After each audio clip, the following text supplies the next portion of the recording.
versions of first down. You want to start it up? Let's do it. Fuck it, you ready to go? Yeah, whatever. All right. Welcome to Ready Set Blow Podcast, episode 64. I won't even say the date, Chase. We made that rule, right? Fuck the date. It's Today is the February 5th, but I don't know when this is coming out. It's coming out when I say it comes out. Black History Month. Black History Month. We got our brother in town. We got a. I love our first guest for Black History Month. It's Brian Glowacki, everybody. Say hello, Brian. Glowack History Month. What's up? Thanks for having me. All right, he is the white David Ortiz. You kind of got the... Yeah. The fat Dustin Pedroia. That's what I go with. Yeah. You do look... I haven't heard that one. Or Suge White. Suge White. That is great. Oh, you do look like Suge White. Yep. Yeah. I had this red checkered shirt on one night. I was like, can't wear that. That looks like albino Suge Knight right there. It does. Yep. You do look like Suge Knight. I'm just going to hang somebody off a building for their publishing rights now. My be man. Good to go. My man, BGlow. BGlow. Comedian and entrepreneur. Right? Yeah. Entrepreneur, sorry. You know my words. I know. Chase has problems with big words. Chaseisms. Chaseisms, that's right. We need a coffee table book full of chaseisms. Oh, we're building a small portfolio full. Don't worry, there's a small dictionary growing. I like it. You feel good? Patriots didn't have... I know. We're here after the Patriots Super Bowl lost to the Eagles. I guaranteed myself that this podcast was going to be canceled because one of you guys whipped something through the television or broke their laptop or whatever. I was like, these guys aren't... One of them's going to text me and be like, dude, let's just do this another day. Right. I can't get out of bed after this. Oh, dude, I was very... I mean, I watched it over here. If it was at my house, I definitely would have smashed Look something. at these people. Oh, my God. Sorry. Yeah. Oh, yeah. How are you going to look at these people on a goddamn podcast? But there's people doing backflips at the Ritz-Carlton, which is... Yeah, in Philadelphia. We're watching footage of the mayhem that broke in Right. Eagle Country last night. When did it become why do fans compete to be the biggest pieces of shit? When did that start? It started when we beat Montreal or something. No, we beat Toronto in a hockey thing, and they just torched the city. Oh, that was a few years back, right? Canada's not going to out scumbag us. Okay. It became and the Bills Mafia was born, and everyone else popped out of the woodwork. Yeah, we beat Toronto in some stupid hockey thing, and they just freaked out. Right. That dude was doing backflips on the Ritz-Carlton thing, which is the least Ritz-Carlton. Oh, and it comes down. They're all dead. There you go. Yeah. 17 less Philly Idiots. fans that we have to deal with next year. Yeah, I don't mind destroying corporate property because fuck it, they have the money to pay for it. Yeah. But when you're flipping over some random dude's car, it's like, what the fuck, man? How's he gonna get that turned back over? Yeah, some guy named Eddie gets his Toyota Corolla flipped over because he parked near the parade with his son. Yeah, because he found a good spot. He thought he had a good spot. Oh, it's wide open, guys. Son, nobody's gonna touch this. And then you see an angry mob just storming down the alley, and you're like, shit. That's the end of that. I hope our Geico is paid up. That's bad. Yes. Where you don't have to really worry about that because you don't really live in a city. So where you live, people don't I get live to... on a farm. Yeah. That's right. People's outside of town. Someone just blasts a John Deere through my backyard or something. You know what I fucking saw on a video one time? You took a plane to a show. You had a little web series that you did. Oh, it was the little weekend documentary that I did. Yeah. That was pretty cool. That's my life, dude. I have to Talk about it. Yeah. So what's it? So I'm from Nantucket. Let's go to the back. Let's go to the beginning. Let's go way back. There you go. Sound effects. Which I've never been before. Well, we're gonna get you guys out. I talked to you last time. I'm like, gotta bring you to the chicken box. I'm down to go. So I started comedy up in Boston because of the girl that I was with at the time had to finish school. So we moved off Nantucket for a year so she could finish college. But then How long was this? How long you been in the game? This is 2011. Okay, so you've been in the game for 6-7 years? Yeah, it'll be it's 7 years today. There you go. Is today the 6th? Tomorrow. 7 years tomorrow. Sorry. Okay. Yeah. February 6th, 2011 was my very first open mic. Nice. That's crazy. So I started comedy, and then we moved back to Nantucket. So I would get on a boat. I'd finish work, get on a boat, 2.5 hours, rent a car, drive up to Boston. I would climb the steps of the studio or do Danny Kelly's show at the Vault back in the day. Yeah. But sometimes I get all the way up there and it would be canceled. And I would drive back to the Cape and I would sleep in my car and I'd get on the early boat and go to work and then do it all over again the next day or sometimes a couple days after, whatever. And then I was in a relationship with this girl and it fell apart. So more and more, I was like, you know what? I'm just going to do comedy. It's the only thing keep me from running for the razors, you know? Right. So I just did more and more comedy and I was off more and more. And then, for like a year, like basically a year into comedy, I started doing the road. So when everyone's fighting over 5 minutes, this is I've had the best luck, and I can't believe a lot of it is hard work, but I've had the best luck. So I go on vacation with my buddies in my band because I'm in this goofy cover band in Nantucket. We go to Florida, and I just happen to know a guy who had Nantucket connections. Sure. And I go, dude, don't you own a bar down here? Can my band play? He goes, yeah, it's a comedy club, though. I go, what? He goes, yeah. I go, can my band play before and after the show? He's like, yeah, of course. I'm like, can I do a spot on the show? He's like, you do comedy? I'm like, yeah, I got some jokes or whatever. He goes, no problem. Nice. So I open the show with my band. The show starts. I do a 6-minute guest spot. For some reason, something said, be squeaky clean. So I was clean in this guest spot. The headliner, is a woman named Michelle Harrington. And she gets off stage and she goes, do you have 30 minutes? I was like, of course I do. I had 4 jokes. I go, of course I have 30 minutes. She goes, want to be my feature? I was like, what do you mean? She's like, I got some road stuff. Do you want a feature for me? I was like, absolutely. So I run back up here. I write a half an hour of shit, which was terrible. I was going to say, how did this... Dude, it was crap. Oh. It was absolute dog shit.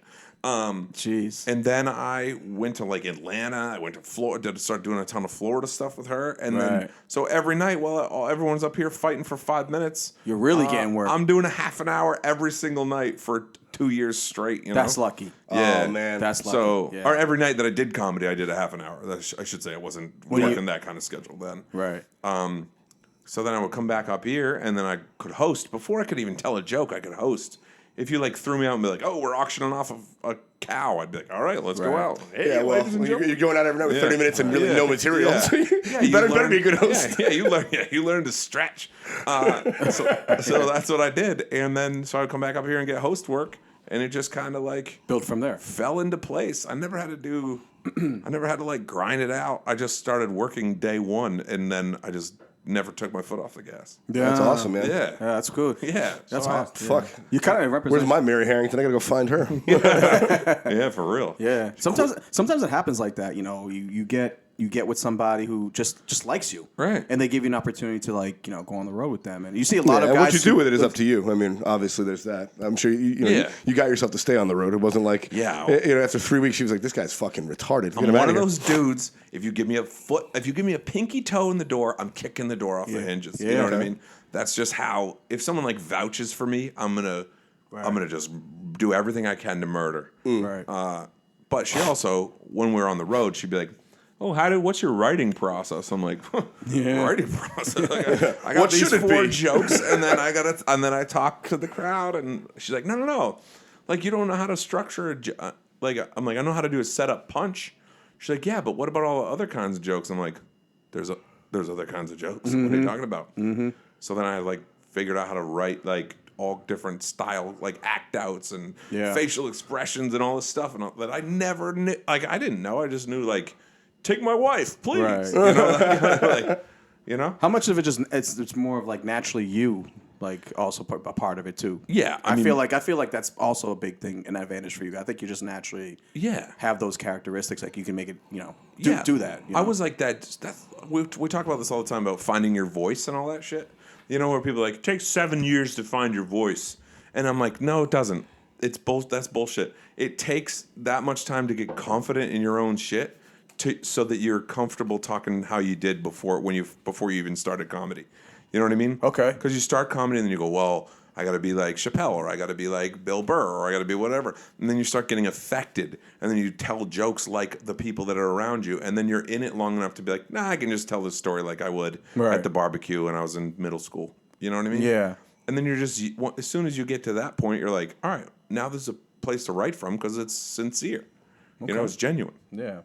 That's my philosophy, anyways. What the fuck do I know about it? You've opened up for some really cool people, man. Yeah, yeah. Who did you open up before recently? Who'd you open recently with the Wilbur? I just opened for Preacher Lawson at the Wilbur. That's what it was. Yeah. That's cool. What is that, like 1,200 people? How many? 1,104 or some stupid thing like that. It was nice. Sold out, yeah. That must have been cool. How'd you know Preacher?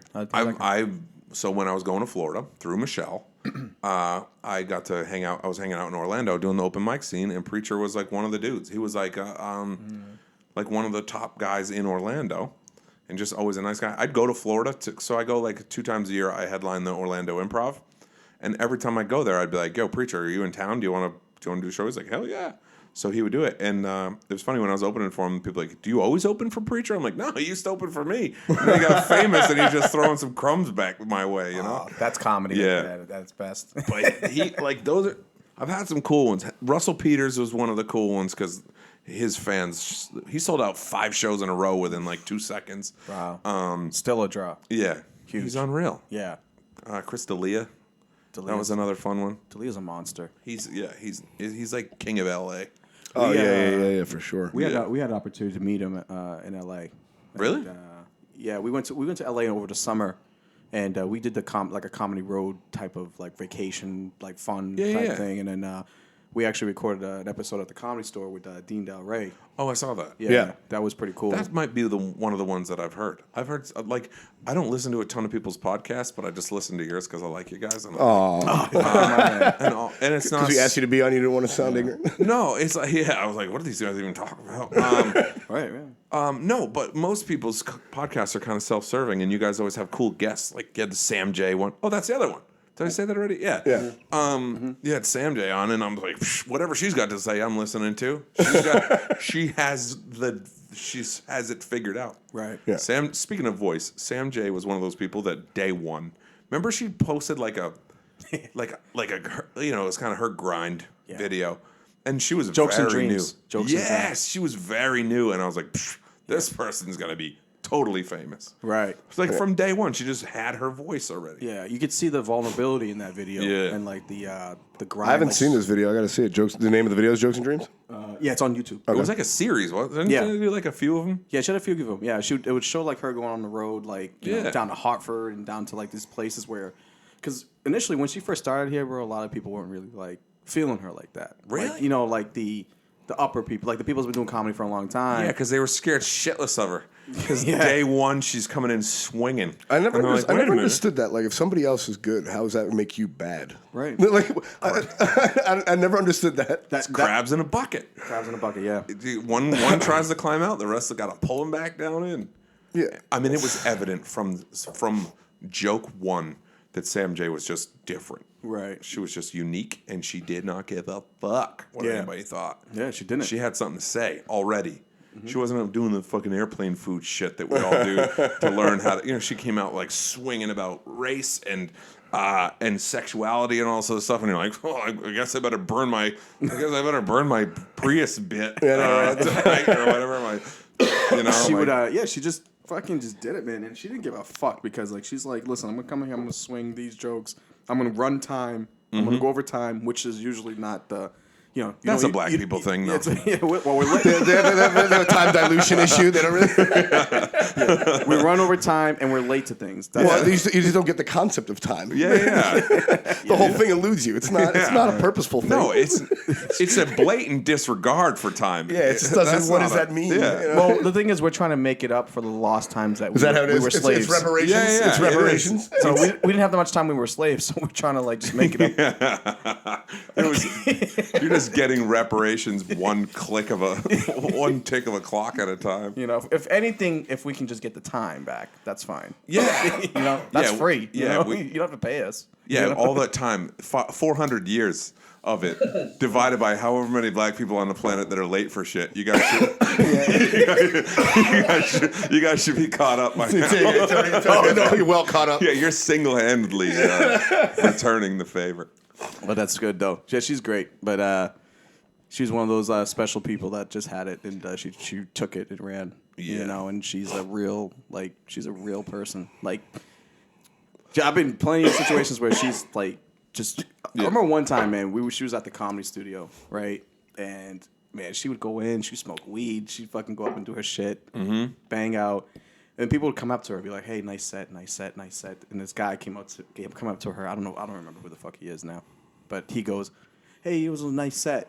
And then those comedians that say "nice set," but then they want to fucking add their opinion to a fucking joke of yours, like, which is, hey, all right, we get it, whatever. If you want to add something, cool. But the way he was implying it, like, she should change something about it, you know. Like, it was kind of like maybe that. If you make it instead of a black person, maybe it's a. You're like, shut up. And she said this, and then fucking, I was like, yo.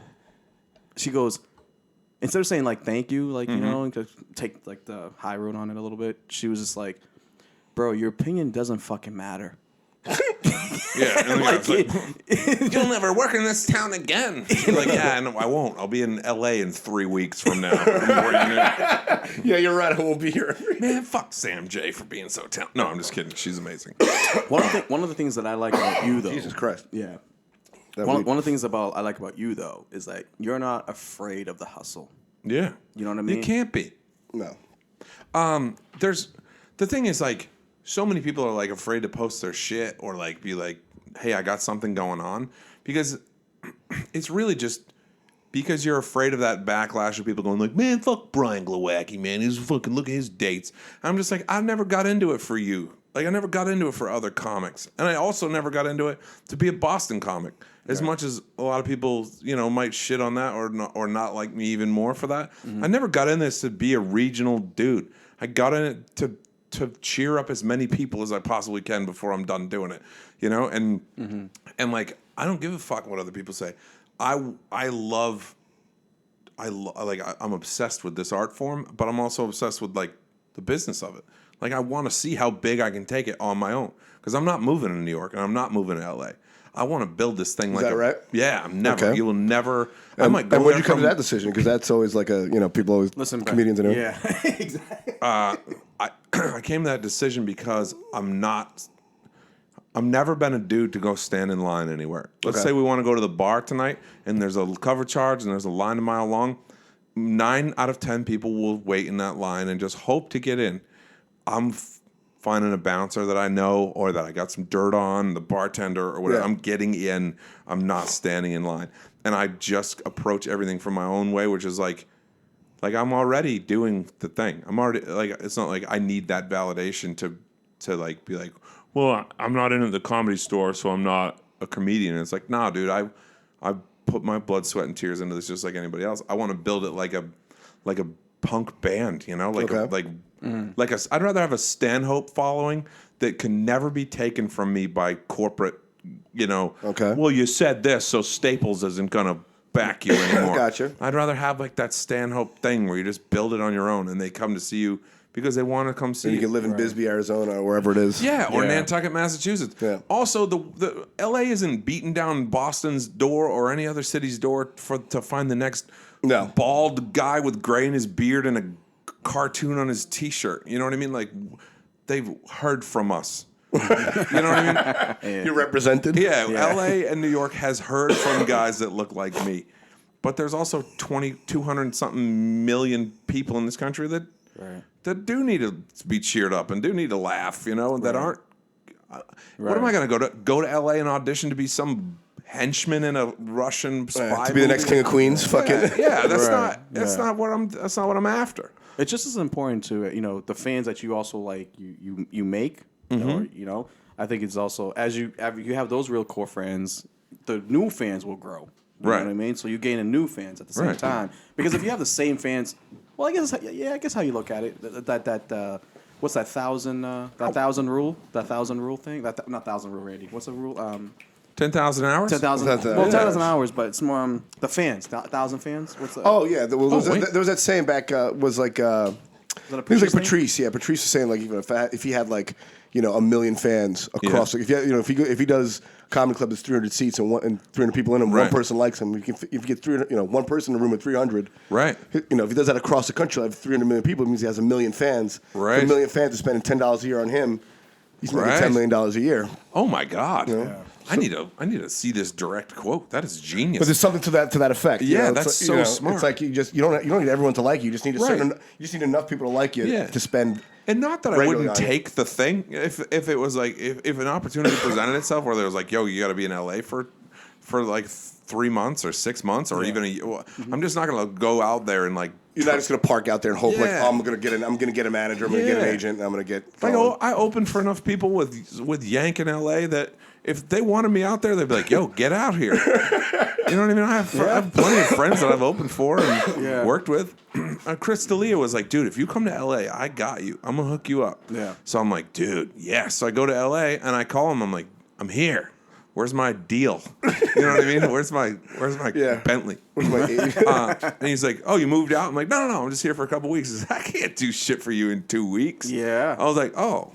He's like, "I mean, if you come out here, I got you." I'm like, "Oh, right. My bad." Yeah. Oops. You thought you just get a guest spot at the Yeah. store? I'm like, "Yo, can you throw me up next? Like, Chappelle's here. Can I bump him?" Well, it's actually to think about it too. It's kind of like a representation of like how he thinks too. It's like if you're gonna come out here for real. Right. You know what I mean? Like this game is like kind of like it kind of replicates that a little bit. Yeah. You can't have like your toe in it and in the water and expect to get the like 100% of the rewards. Like, you know what I mean? The most discouraging thing for me is to hear that to hear dudes be like, "Why are you still here?" when they come to town. You know what I mean? Like, why aren't you in New York? Why are you? They probably see your fucking. Yeah. You have It's like a compliment, but also I'm like, I'm just. Well, because if you don't like it, you don't like it. It's not what I'm after. I'll never go pay $3,600 a month in New York City to hear rats fucking in the wall just so I can say that I did something. We're 3 hours away. I do plenty of shows in New York City. I'm just not moving there. I have plenty of connections in New York. Right. I'm just not gonna go live there. Well, you live in a nice place too, so it's like you're Well, not gonna. You're not gonna go is to be fair to you, I think it depends on what you're trying to do. You know, like cause we have this conversation. We've had this conversation, Chase. You know, it's like, oh, if you're gonna move, where would you go next? And, it's like, yeah, well, I don't want to go to LA because I don't want to be on TV. Right. Like, I don't either. I want Big at least J. not right now. Okerson's career. Yeah. I want Big J's career. That's like, most people that don't love comedy have no idea who Big J is, and I would be thrilled to have his calendar. Yeah, you know what I mean. Well, he's living pretty nicely. Yeah, and he's an artist. He actually gives. Well, he's doing what he wants to do. Right. Yeah. He's got a podcast that people listen to. He's got shows that people show up to, and he's fucking funny. Yeah. Other than that, if that's all anybody ever said about me, I'd be fine with that. Well, that's I do like the idea of, and that's part of the reason why I quit the day job. I quit was I didn't want to. Like, having something that someone else can take away from you is a very uncomfortable feeling. Yeah, I don't like that shit. It's like I have a big thing with self-reliance, and I don't like you said, it's like having a job. If you're on a TV show or something like that, or if you got a syndicated radio show, you have advertisers, and they're gonna fucking tell you, maybe not explicitly, but subconsciously what you can and cannot say. Right. And I fucking hate that feeling. Yeah. So I could imagine not wanting to be. Sort of too famous because then they just take it all away from you if you don't toe the line. I think the perfect example was Dave Chappelle with the Chappelle Show. Right. Like he just like go fuck yourself. Like Well, when you're Dave Chappelle and you're that, Dave, people don't realize Dave Chappelle is a god of comedy. Yeah. He's not just like a dude. He's not like look at Bill Burr, okay, who's at Boston. As far as Boston goes, is our top of our food chain, right? Yeah. He isn't even in the conversation with Chappelle. He says he I told you. Well, he says it himself. He's like when I saw his last touch, he's like, oh shit, the gap is still that big, huh? Yeah, like between himself and Chappelle, I was like, shit. And I love Bill Burr. Yeah, Bill's amazing. But like when you're Chappelle and you have that much integrity, that's what it's about. It's like, I'm not willing to compromise what I believe in just to put. At that point, he wasn't an open micer either. No. Turning your nose up at $50 million when you already got $50 million is a lot easier than turning your nose up at $100,000 when you have nothing. Yeah. You know what I mean? So that really brings your own integrity into play. Into play, right? Yeah. I agree. And Chappelle's a goddamn genius. And I'm neat. He was jokes about you're boogers. funny too. You're funny. You do your thing good. Yeah, you're great at your stuff. Well, we got you kind of. We're only semi-close to Chappelle with the Comics the Cure show. Yeah. We talked about Brian opening up for us at that Comics the Cure show. That's right. He opened up for Donnell, Laugh Boston. Did you have fun at that show, man? That was the best, except, I was insulted. By what? by somebody in between shows, because I don't remember who I was there for the first show, but it was a white person. Extra pronunciation, the H? That wasn't me, right? Yeah, it was a white person that I was opening for, and it was a very white crowd. And then somebody goes, "Huh, you think you're gonna be able to handle it? It's a totally different demographic." I'm like, I'm a person. I'm a human being. If you're funny, you're funny. I don't care if it's a room full of green people. Actually, not green. I hate aliens. Right. But you know what I'm saying? Like, I'm like, don't be like, oh, you can only play to white people. Yeah. It's such an insult. Yeah. I'm like, I will go smash this. Was this a comedian that said this to you? I don't remember. Yeah. Or civilian? I don't think so. And I was like, but then at leaving that show, I felt super confident because I was like, you know what? That first show was super white, and the second show was obviously mixed. a different. Yeah, it wasn't even like. It's not like it was doing an urban show, but it was just like I was like the standout super white guy. And I'm like, you know what? Crushed them both. Yep. Suck my butt. Yeah, you did well. You did good, killed, dude. We got a lot of feedback from you. Yeah. So That's good. They say, hey, the guy, That's right. Because I'd seen you a couple weeks earlier. I was like, oh man, that Brian's really hot right now. Get that big sexy, get that big sexy, fucking Suge White. Get some local heat, son. Well, the thing is, like, Suge White on the show. when I go into like looking at like comics, when I to book them and stuff for the show, I look at like the package. The overall package. Meaning your cock. I'm sorry, not the. Let me rephrase that. I'm sorry. The overall package. The overall comedy package. Right. Yeah. Yep. Because if I was getting booked on an urban show for my package, I don't think I'd fit in. Coming up on short money. That money will be short for sure. But I just look at Jim like, hey, you just got, I just for me, I'm just like, I'm like.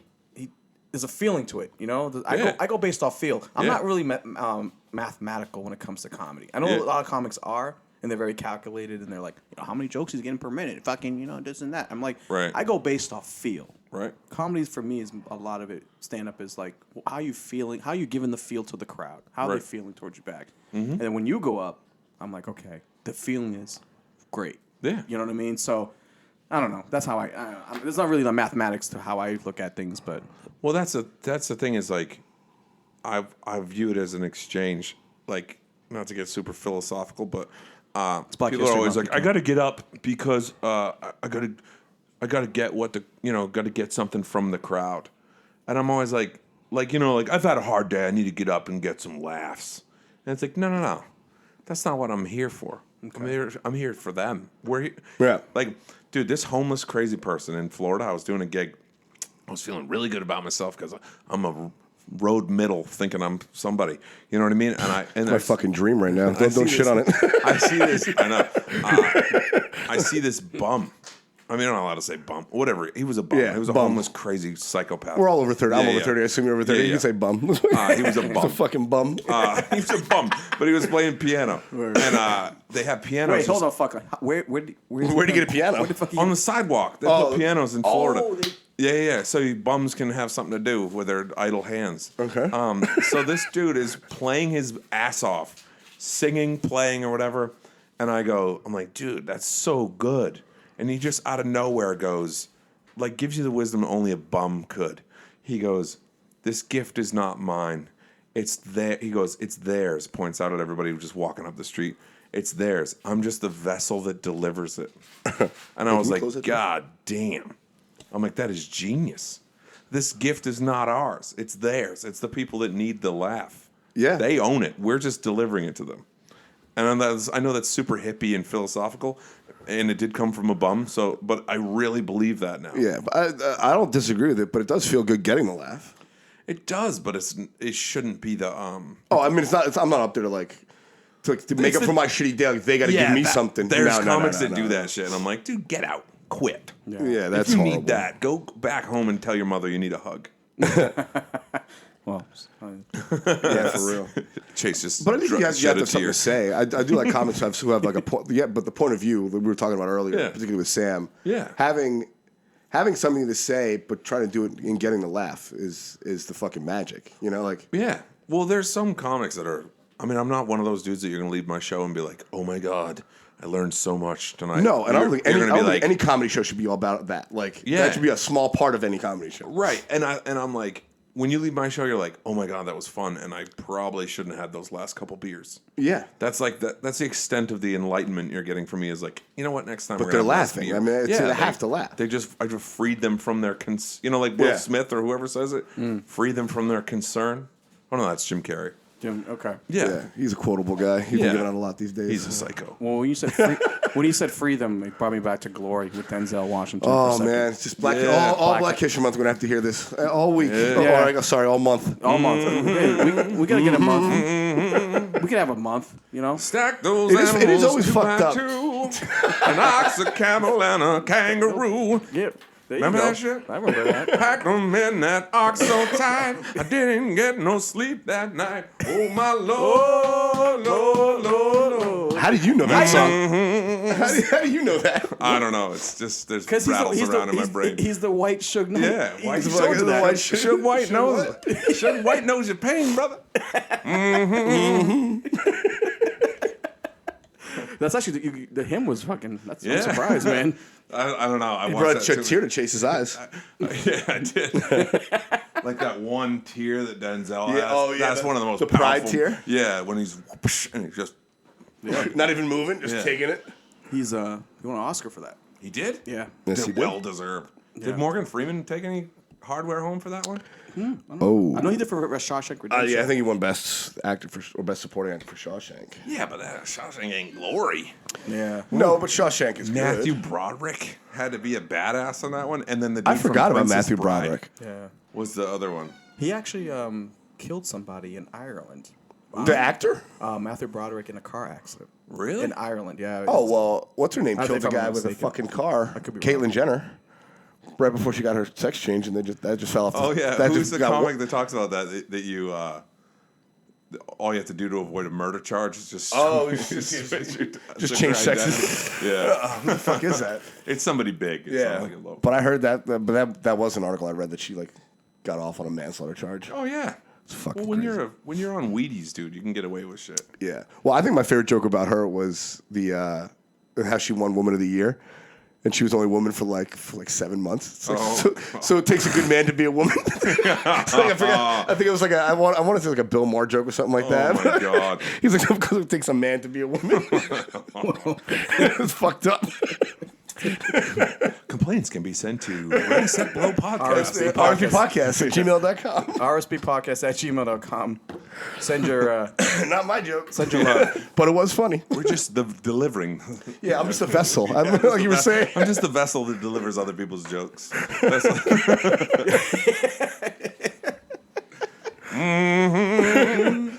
So tell me about your writing process, Brian. No. I watch movies and then I. So what do you do with comedy itself? You obviously, you do it full time, and you also play in a band. Yeah. You play in a band. How do you like that? The band is just like I started doing the band first, and then my buddy's like, "Dude, you should be doing stand up." I was like bantering. Like You're not good at this music stuff, but you should go ahead and. You can't sing at all, but man, you're good at bantering with the crowd. And then so I just do that basically in the summer because I live in a tourist town and we have a good time. I'll play to like 2,000 people on a weekend, and then I like come back up here and I have like 19 people at a show in comedy. I'm like, I think I should just stick with this cover band shit. Ah. Oh, you guys do cover? Yeah, we're not creative at all. Nice. Yeah. I actually go to Fagawi every year You do? for the last 4 or 5 years. Into the tent? Do you ever Into go the tent? Actual. No, dude. I go to a buddy's house and we just fucking bounce around. I've been to the Chicken Box 10,000 times. I play at the brewery every year. Oh, you do? You've probably been I've there been to when the I- brewery. I don't think Yeah. I've ever been to. I don't think I've seen you. Well, now that we know, That's now right. We're Now, close. now that we're podcast Now that I've been mates. to your home. That's right. Yeah. The bird's nest. I only Yeah. been down there. I only been down that area when like there was like a MECO program. Like What? It's like it's like a MECO program in Boston where they took like inner city kids. They just showed black people what it's like to be white for a day. Yeah. Yeah. Just came down and rubbed your nose in it. Look what you'll never get to have. Okay, let's go. This is what you could have if you work hard. Yeah, if you were white. Everything the light touches is not yours. What's that? That's Dorchester. You must never go there. Sylvan graveyard. Oh, that's nice. Just take you out of town and rub your nose in it. Yeah.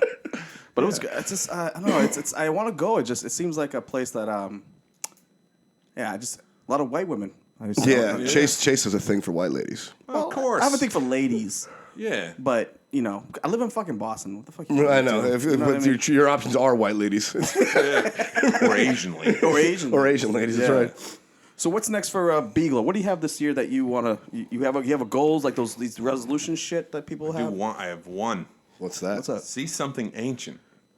You want to go on vacation? Oh. Yeah, I don't know where I'm going to go. You're looking at him. I look in the mirror, see something ancient every day. No, I want to just go somewhere. I want to go to like Greece or Rome or something like that. That's cool, my man. Stickers are going all over the planet, but I'm not. But you're not, right? Yeah, I got these little flat BGlow stickers that I make stickers of myself. Yeah, I know, you got to give me some of those. I like those things. I should have brought some. I sent them all over the planet. I got them in like a Buddhist temple in South Korea. I've had them in Florence. I've had them in Venice. They literally have gone all over the planet. Nice. I just keep sending them out. So travel. Spreading the disease that is me. So you're big on travel. You like to travel. Yeah, I travel all the time for this. I'm never in one spot for longer than a week. I do I'll just put cities on a piece of paper, and I'll just be like, I'll pick 12, and I try to get to as many as I can. Right. So like you guys talked about when we went to LA or whatever, you're kind of half goofing off, but half trying to hustle at the same time. Yeah, I mean, you're just making yourself available for opportunity. Yeah, I'll be like, what cities do I want to see? Okay, how can I get on stage when I'm there? Yeah. So then because part of this thing is living a life that's worth talking about. You know what I mean? That is a big part of it that draws me into it. Yeah. I don't. The idea of being able to move around like that and to say I want to see these 12 cities and make it a goal to go experience those 12 cities. Like you can't just do that at a desk job. You're like, this year for a month. This year I'm gonna go work in fucking in Texas. It's like no, you're not. And no, and so but you can see in comedy where you'll see people how they're like their comedy is about comedy. I was at a show last week and blah blah blah. Yeah, it's like no, just make it about something that you did. It doesn't. The context of the show doesn't matter. Experience. But we end up doing so much comedy that we forget that we should just go visit your aunt and get a story out of it. You know what I mean? Half the time. So I'm big on that shit. Live a life that's worth talking about, or else you end up going, I was doing a show last week and another comic said blah blah blah. It's like no. Get out in the world, man. Yeah. Make it like a dude. Make it I haven't been doing it. I mean, I haven't been doing it 7 years. I've been, I'm definitely doing it the least out of all of us, but I think for a year and a half. But I've noticed that when I've had writing blocks like that, it's like, I'm just nothing. I just feel like there's just nothing. Like I'm just doing the same shit. I'll do what you're saying. It's like, I'm gonna go see my girl for a week, and we're gonna go to San Francisco for the weekend, or I'm gonna go. Yeah, just go. I'm going to Colombia for a week. I'll be back. Like fucking something. And you come back like, I got all this shit to talk about, or you just stop thinking about your same old shit in the same way, and you can see it come back like, I can punch that up, and I can add this here. Like you just. I don't know. The distance from it allows you to fucking come back with something fresh, and just seeing other shit where you're like, oh man, like today, I treat my body like a dumpster. Okay, I was gonna say a temple because I was like, that's a big ass temple. It's a garbage disposal. That was a big ass temple. But I was like, I'm gonna join a gym last night. Yep. I was like, no days off. What's his name? Belichick. That was a great Bob Kraft, by the way. Anyways, Belichick actually said that. So like the bug from fucking Men in Black. and fucking at this point, his name's not fucking Bill. I'm calling him William from now on after that fucking loss yesterday. Ugh. He doesn't earn to get Bill in my book right now. That's a whole other. Yeah. I don't even know what the fuck I was talking about. Your temple. Your body's a temple. So I just joined a gym today, and I went to the gym for the first time in forever. And I was like, as I was on the elliptical, I wrote 5 jokes about this old man that was there. And I was like, see, if I never came to the gym today, if I just kept doing my same old shit, I wouldn't have had these jokes. Well, life will write stories for you too. That's the thing. Life, the funny shit happens in your day to day life. Like it does happen. Yeah. Like most of my best bits, it's like just shit that happened that I took. Like you just retell in a funny way. It just doesn't. Yep. I'm not that good of a writer. I'm not that fucking creative. We know. No, I'm just kidding. I was just kidding. No, everybody knows. Don't worry. It's I think and then I put you in the pot where with people that I really like and I respect is like you. More importantly, you love comedy. Yeah. There's a lot of people that do comedy that fucking really don't love it. They do it as like a job. They treat it as like a job. You know what I mean? To a degree where it's like there's certain rules that they feel like they have to play. Like it's like, okay, I got a 5-minute set. I got to show up on time. I got to, gotta go over time. I got to come here early. And sometimes life doesn't happen that way. Right. You know what I mean? Life is not like programmed. You just got to you got to love what you really do, you know? Well, the thing is, like I love my entire life, which is a weird thing to say. It's not. That's a rare thing in comedy. Not at all. Yeah, Most people are like, I'm so miserable. And I mean, don't get me wrong. The period of the most growth for me as a comic and as a person came from when I was heartbroken about getting a divorce. So I'm not like coming over here with rainbows flying out of my ass. What I'm saying is like in general, I'm excited about where things are going in life. So I feel like it comes across on stage. Or if you're one of those dudes who's never been laid and you never like all you ever did was homework, then that's coming across on stage. You know, I don't care who you think you're putting out like on stage. Whatever you're actually feeling inside, that's what they're getting. Yeah. Truth to you know paper. what I mean? Yeah. I don't care if you're trying to fake it. They're getting the part of you that you don't think anybody's seeing. That's the part they're connecting with. So you're saying you were obviously we don't have to get into it. But you're saying were you getting divorced when you started doing comedy like 7 years ago? I was just dating this girl. I mean, we were serious, but I was dating her when we came up here. She actually like bought me the stand-up writing class to be like, here, occupy your time while I'm at Bunker Hill or whatever. And then I started doing it, and then she thought I was like gonna do it like the band, like it was just like not meaningful, whatever, blah blah blah. But it really took over my life. I mean, it really. It became your thing. It became who I am. Yeah. You know what I mean? Very quickly. And it was very evident very fast that it was not going to be a hobby. She's like, what are your goals for this? I'm like, I want to be the best that ever lived, you know? That's how going into it, that's how I thought. And the more I did this, the more distance became between the two of us. So comedy actually took that from me, like took us from each other. You think so? Yeah. Or you think and that guy that she was fucking. I'm sorry. No, I'm just serious. But yeah, like it took her from me because we ended up with so much distance that it was like there was nothing left anymore. And then we got married with this distance, and then it fell apart so fast. Oh, okay. Yeah. Oh shit. Yeah. I never had that happen to me. I don't wish it on my worst enemy. So do you resent comedy for that reason? No. Okay, because it took you from her. I mean, no. It's like it seems like you wanted comedy. You didn't want her as bad as you wanted comedy. What you want and what you believe in and how you spend your energy is your priorities become evident. Yeah. You know what I mean? It's like it was obvious that this was my priority, so why fight it? Okay. It's like this is how it is. Yeah. And now the girl that I'm with now, who's like the love of my life, she was like came into my life after comedy, but she has 2 kids. So we always have this. What's that like, dude? Oh, it's amazing. She has 2 kids. Really? Yeah, it's amazing. I wouldn't at first. I would have traded them for a Snickers, dude. I hated it. If you don't mind me asking, how old are you? I'm 35. Okay. And so her kids are 10 and 8. And how old is she? And she's same age? 35. Yeah. Okay. She was my first girl I ever kissed and like made out with in high school. Oh, you like reconnected with her later? Yeah. That's one way to put connect. Yeah. He just made a great hand gesture for connecting. But she came into it knowing that I'm a full-fledged psychopath when it comes to comedy, and I came into it knowing she had these kids. So anytime comedy or the kids like starts to like, I'm like, what the fuck? I gotta go to soccer again, or start complaining about that. Or if she's like, you can't be gone again for a week straight, we always say to each other, this is the show you bought tickets for. Yeah. So to have that balance in life, be like, hey, this is a show you bought tickets for. You knew I was gonna do comedy. You knew or when I'm like, how do we have to go to another soccer game? She's like, this is a show you bought tickets for. Okay. So boy, girl? Huh? It's the girl is older, and then the boy is 8. And how old are they? 10 and 8. 10 and 8. Okay, so they're like cogent. They're not like little kids. I don't know what that means, but I'm guessing. You mean they fucking speak to you and they can walk? Yeah. Okay. Oh yeah, they just talk right back to me. They can look you in the eye. Yeah, they can look me in the eye and size me up and tell me I ain't. And how sorry, so how were you when you met them? So I've known them since they were born as a friend because I was friend zone. Dude, she was in my wedding and I was in hers, and we were firmly planted in the friend zone. Was there never any? No, like cross-eyed looks. Once I got the friend zone in high school, I never. Yeah. You never got out of it. Real good. I just settle in like an alligator. You know, like just the eyes above water. Yeah, the eyes are just waiting for the gazelle to come by with the busted hoof. You know, it just like plenty of nice ones go by, but this one just waits for the right moment and just attacks. That's what I did. Yeah. Okay. Yeah. I never.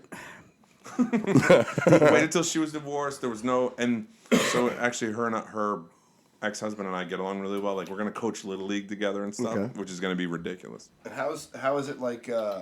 How is it? So how is it like? I guess how long you been with her? Like 3 years or something. Like that. Okay, so are you kind of like stepdad a little bit? Or is that where you're? I don't want to put words. Or... Yeah. I'm a step dude. Okay. And is that like a tough role to put to? Because I couldn't imagine. I can't even imagine having my own kids this age. Yeah, I'm 34. I mean, it can suck, but it's also super gratifying because it's like instant family, dude. Just add. I guess that is nice. You get them already potty trained. Yeah, they're all ready to go. There's no wiping ass. None. Although I wouldn't anyway. And you have to climb over the hurdle of their real father, but. You're not trying to be their real father. Yeah, so I guess I'm coming in like I'm like the fun uncle. Yeah, the funkle. There you go. Yeah, so it's fun. It's good. Yeah. And that's awesome. Man. That is cool. I couldn't. Yeah, that's something like. I can't do. Is it me, Randy? I can't. For me, it's probably me. I just like I've dated like plenty of different types of chicks, but. The ones with like the kids thing, that's like a kind of like a. It seems like such a responsibility. Well, it seems like a lot of responsibility. Yeah. It's like to be responsible for children. Yeah, but if you fuck it up, it's not your fault. Okay. No, it's a good point. It's a good point. No girl has ever climbed on a stripper pole because she didn't get the acceptance she was looking for from her stepdad. Yeah, exactly. You can just fucking get out of here, beat it, and then just go okay, and then just leave. As long as you're not abusive, you're doing okay. Yeah. Okay, so I guess the bar is low. I'm reaching an abusive level of sarcasm with these kids. Right. Like I'm taking this all truth for me. I'm good. Yeah, they don't even know. They don't even know if I'm serious. They're like, "Can I have a cookie?" I'm like, "No." I'll go. I pit them against each other. One of them will go, "Can I have a cookie?" And I go, "Of course." And then the son goes, "Can I have one?" I go, "Nah, dude." And then I'm deadpan about it. And then he has this like look come over him like I stepped on his neck. You know what I mean? And I'm just like, "Dude, you can have a cookie. I was just kidding with you." Like I have to scale it back sometimes. Do you want your own?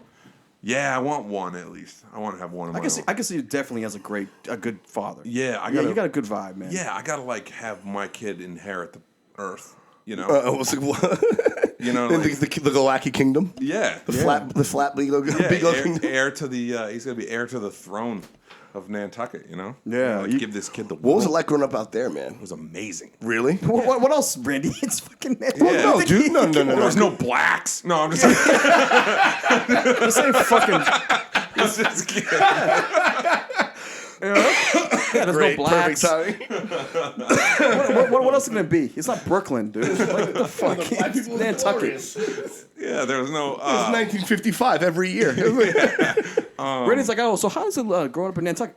Great. No, I'm saying, but like as a local compare, like living through the winters versus the summers. Was it like that's pretty rough? I mean, that's pretty terrible. The winters are god awful there. But then when you have, when the summers are in town, it must be. Here's why was it easy getting chicks growing up in high school, like with all the girls in the summertime and whatnot? Well, yeah, you just like you wait, like the bluefish get there one week, and then the summer girls come the next week, and you're just like, hey, if you're like into that sort of thing. But the thing is, you end up with a serious drinking problem because, I mean, when I say you, I mean me, because let's say you guys come visit, right? You go, hey, I'm coming to town for 4 days. I go, dude, we're doing it up. We're going to, drinking, we're partying, we're having fun, we're going to the beach, blah, blah, blah. And then you guys leave, and you get back on the boat, and then you go back to work, and you go back to work. But instead of me going back to, like, real life, my next group of friends is getting off the boat that you're getting on. Oh. And they go, dude, we're going to tear it up this week. And then we spend a week partying, and then I put them on the boat, and then someone else is in town. Or then you found some girl to hang out with. And then you go, oh my God, I haven't not drank in 15 weeks. You know, and then Labor Day comes, and someone shuts off the light. And it's like you're standing outside of the party's over, and you got no ride, and you got no chick, one's there. and you're just standing there going, all right, yeah, that was cool. And then it just gets super depressing. Yeah. And then you're just waiting for the vibration to come, and it just starts all over again. And I did that for 30 years straight, and then I was like, I gotta get out of here. I got fucking die liver disease. Yeah. Right. Kind of sounds like comedy. It is. Except feast there's of no famine. break from comedy. Yeah. No break. Pedal to the metal. I usually take the summer off though now. I mean, the last 2. Summer off from comedy? Yeah, because the first few years I was like on the road in Alabama in August, and I'm like, why do I own a summer house? Like, why do I own a place in a resort town, and I'm in god awful shithole Alabama? So I'm like, I can take 10 weeks. I can take 8 to 10 weeks and just go. Yeah. We're chilling.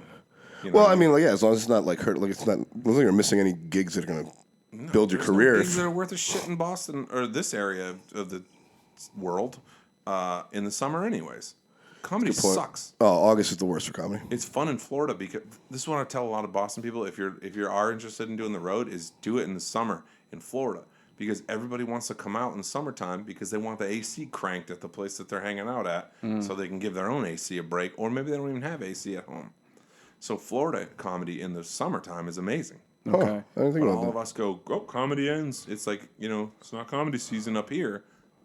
Get down south. I guess there's south, huh? somebody's telling jokes somewhere. Yeah. There's bodies of people that need to fucking fill up a room. That's it. And in the South, they paper the rooms, meaning they give all the tickets away. So you just be like, yeah, let's go get some of that free air conditioning for 2 hours. So the shows are always packed. Yeah. You want it to be comfortable. Always want to be comfortable, yeah. And the talent is better here. I can honestly say that. And I'm not shitting on the people down there, but the talent is better up here. East Coast? So, yeah. Just so you can, if you're a host in Boston, you can feature or headline in Florida. You know? Why do you think that? Like, what in your mind, why do you think that's the case? Because we in New England we all grew up busting each other's balls. So by the time you hit the stage for the very first time, you're already more seasoned to that interaction than anybody else anywhere in the world. Sure. Yeah. I think it comes from the sarcasm and the ball busting that we just live as part of our language. Right. In Boston and New England or whatever, Yeah. Like if you come from a shithole town, that's why Chicago is so good because you're from a shithole. The only thing you have to do is, hey, fucking pass the thing, you nitwit. Like the break somebody else's ass. Yeah. Or balls rather. I think so. And then in Florida, you're just like, they're just like regular. I don't know. They don't shit on each other's lives. They're also old. Yeah. They don't. They're not. What are you They're gonna shit not on? insults. Your fucking themselves. Your boat, Literally. your They boat. shit on themselves. Yeah, it's like, what are you gonna shit on? Your nice boat in Fort Lauderdale that's docked in the back, like. Right. Yeah, it's like people go to Florida because they got away from shithole places. Right. Like Yeah, running down south to fucking Miami. I feel like everyone that moved to Southern Florida. It's Like you're like, a Miami guy. yeah, Are you a Miami guy? No, I'm from New York, man. Yeah, but I feel like you was Yeah, somebody. see, Brian doesn't know me that well.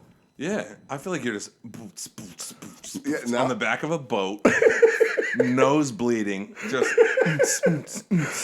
a lot of people. Yeah, I don't know why. Why They is it raining? they think I'm Ronnie from the Jersey You're Shore. like Jordan Belfort.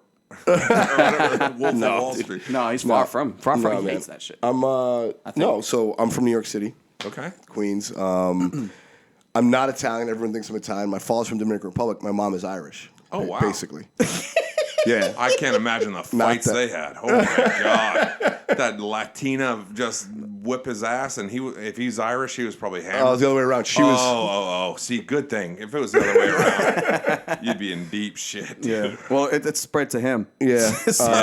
Yeah, you got. Are you feisty like that too? Like No, I mean I have a temper, but I don't.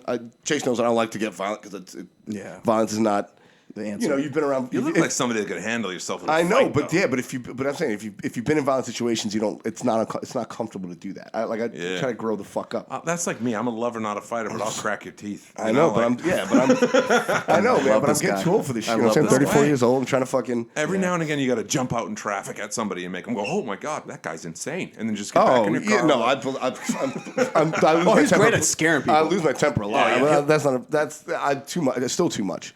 But I don't like to. He'll warn people good. Yeah, I'm not getting into fights anymore. I'm trying not to get into fights anymore. Yeah, That's I scared this dude so bad at home. That's why I work out so people don't fuck with me. You know what I'm saying? Like, See, I just look like I look scary. I don't want to be. Oh, that's a good. I should do that. What's that? You work out so people don't fuck with you. Don't fuck with me. Like, I was getting a sandwich on Nantucket of all places, and there's like a row of cars. We're trying to get in and out something natural. You ever been there when you come in? We're going. Trying to get out of the place, and it's a gridlock. So I go on the horn. I go, "Hey, give him hell up there!" Just yelled up to the dude in front of me. This guy in the car in front of me had to have been having the worst day of his life. He gets out of the car. He just starts yelling at me. I go, "Whoa, whoa, whoa!" He just starts cussing me out, and I'm with my lady, and his wife is with him, and his kid. So I open my door because he comes charging at me. I'm like, "Sir, back it up." I'm relaxed, dude. He's just cussing me, just slaying into me. His wife gets out of the car, goes, "Please stop." Like I did something wrong. I'm like, "Whoa, what the hell is going on here?" Right. And then, so she has the kid, and I just look over and I see her and the kid, and I'm like, "This guy's gonna get beat up in front of his daughter, in front of his kid. This is so out of control, right? All I want to do is eat my sandwich, And the guy charges at me, and I just put my hand up like a teacher, like trying to quiet the class, and I go, "Sir, I will literally slap you around." And his wife was like, "Oh," and everyone in the whole area went, "Oh!" Like I heard the guy's pride so bad, and he gets back in his car and he peels out of there, and I got back in my car and I was like, "That's the coolest thing I've ever said." Sir, like I was polite. "Sir, I will literally slap you around." I was hoping you were going to Don Zimmer him and just lead him by the head into the ground. I'm not that kind of person that can like not take it there. Right. When we were talking off the air about like de-escalating situations, I'm not that guy. I'm usually the guy that's like, "Oh, I thought he was super silly. Why is he beating that guy up?" Oh, yeah. I'm okay at de-escalating. I don't know. I avoid. I'm good at avoiding. No, you're good. I mean, from I walk. I was like, I don't. It's like this is fucking gay. I gotta go. You look like you're tough. He will. Like a tough guy. Randy will get more mad at he'll get more upset at me for like getting upset than he getting upset. Yeah, it's like, yo, why are you letting him do that to you, son? Like, let him get your head like that. Like, Don't let him in, son. Yeah. That's what he said. Let him talk to you like that, Jack. Yeah, that's what he did. That's exactly what he said. He's like, what the fuck? Then he has my tooth. He's like, he gets more riled up. He gets more angry at the fact that I'm not being more smarter. Yeah, you know what I mean? It's like you're smarter than that. It's like, come on, you want to get him? Let's get him. We're not gonna get him like this. Yeah, we'll wait in his trunk with a duct tape. Yeah. I got some zip ties. Yeah, I'm a gag ball. It's good. I'm a pacifist, but I got duct tape. Zip tie this motherfucker. Well, the thing is, it goes as a testament, like the way it is. Like some people, they just feel like there's a lot of people feel like they can say something to you or try to harm you and not expect any consequences back. You got to bundle somebody up every now and again. Yeah, for sure. sure. You know what that is? You ever bundle somebody up when you just grab them by the jacket? Like you would do to a kid and you just bundle them up, like fucking fuck you up if you talk. Right. Little acting session. Yeah. Sorry. Yeah. I mean, you just don't know. You don't know what people's like. You just don't. You can't, especially with people you don't know. Well, and that's we were talking about that before the show. People how you talk to people you don't know, right? And then it's like we're friendly, but you don't know me that well. Yeah. So it's like, of course, you're not going to. Yeah. Like you would expect me to act a certain. You would think I would act a certain way, based on what you know about me. So, right. And especially based on what you don't know about me, you're not going to overreact and get out of line and disrespect someone you don't know because you don't know how they're going to react. I get like I'm like one of those people where I sort of play everybody that they can kick my ass. That's how you should be. And respect. then I just go like, if something happens where I'm like, okay, now you've overstepped the line. I'm like, well, one of us is getting our ass kicked. Yeah. It's going to be you or it's going to be me, but let's sort it out. Yeah, You know but what I there's, mean? but That's there's like a old respect. school. But there's a respect to that. Like Yeah. you said, like you assume that everyone is going to fuck you up, so you don't treat them like some sort of Especially punk. with MMA and all that now. Yeah. I don't want to get tied up like a balloon animal in front of everybody. No. By some like 145-pound Woman. nerd. Yeah. Yeah. You're tied up like a balloon animal. Sorry. Yeah, I'm not going out like that, Jack. I try to be cool, man. I try Yeah. to be cool, and because I work too. I work overnights too. Yeah. So and I work in like security, so I deal with that shit like Right. on a regular basis, 40 hours a week, like just fucking idiots, drunk Yeah. people. You know, I've had people attack me, dude. I've had guns pulled on me. You ever I've been sta- bitten? dude? Huh? Dude, I've been everything, bro. I think the most disrespectful thing you can do is someone spit on them. Yeah. I do. My mom, dude. Yeah. If someone spit on me, I'm going to gouge their eyes out. Yeah. They're coming right out. That's the worst in my culture. Like where I'm from. Yeah. The spit.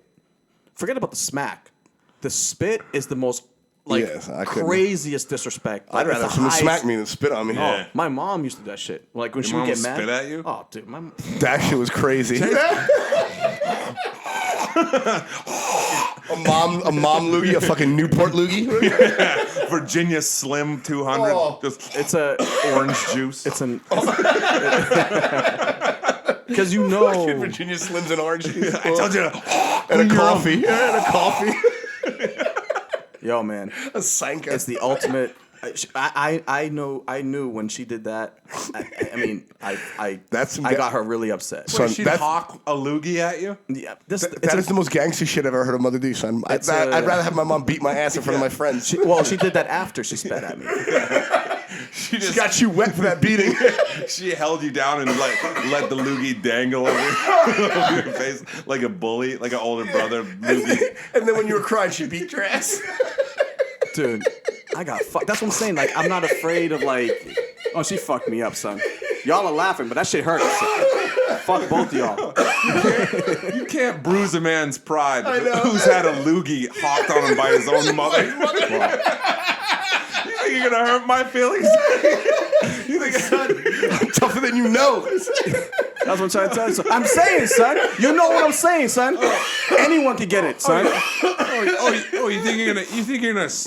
think you're gonna round me up? You think you're gonna hurt my I'm sweating. Yeah. I'm My- sweating yeah. laughing at that. Exactly. My mom spit directly in my face. Yeah, bro. I couldn't hit her back. Yeah. Nothing, son. Nothing, son. Nothing. Don't you wipe that off your forehead until your room is clean. You guys understand now. I'm so glad. I'm so glad you guys understand me now. I just got the peek behind the curtain of your life, Chase. Yeah. I'm so glad you guys understand me now. You know what Oh I'm my saying? God. Like, what is... That made me laugh so hard. That's what I'm saying, Ren. Like, I'm like, dude, like, you please, Oh, I'm bro. gonna have someone disrespect me. You know, dude, my I'm mom sweating fucked laughing me at up. that. I'm literally sweating laughing at that. Chase, your homework. It's all wrong. She goes, Chase, your report card is in. Ready. She was ready, son. She was ready. Oh, no, dude. She didn't even do that. She didn't even do that. It was already ready. It was in the chamber. It was a chick. She put it in a little pot. Yeah. It was in the chamber, man. If you got an F, you put a snot rocket on you. Bro. Snot rocket in your cereal. Dude, it was like, you ever seen The Fly? You ever seen the movie The Oh, Fly? yeah. It was like that. Oh, when he throws the motherfucker on the donut. Oh, really? Yeah, it wasn't like, you know, it's not like a duck. I could grab the duck for it. No, it just, Yeah. it was like, Little mist. Yeah. Right between the teeth. yeah. Well, we're African, so the spear and the spit comes right at you. Yeah. The spear and the spit. Oh my god. Because it's got a blow dart. That's the title of your first hour, Chase, right there. The spear and the spit. That's your first album right there. Yeah, but it was a representation of where I was from because like I don't know, I'm from East Africa, so it's like it's fucking that's what people do. If you fucking, you know, family would spit at each other. You know, Really? if you were like upset, like if you're really upset and shit. You know, Could you imagine? it's the Spear and ultimate the spit. disrespect. This is Yeah. it's gold right here. This should be called the Spear and the Spit podcast. Yeah, this is the episode. when you branch out on your Change own. it up. When you guys go solo. Spear and the spit. The Ready Spit Blow. The Ready Said Spit podcast. Brian, I go into every situation knowing that something can happen. Really? I go into every situation get ready spit to on? be spit on.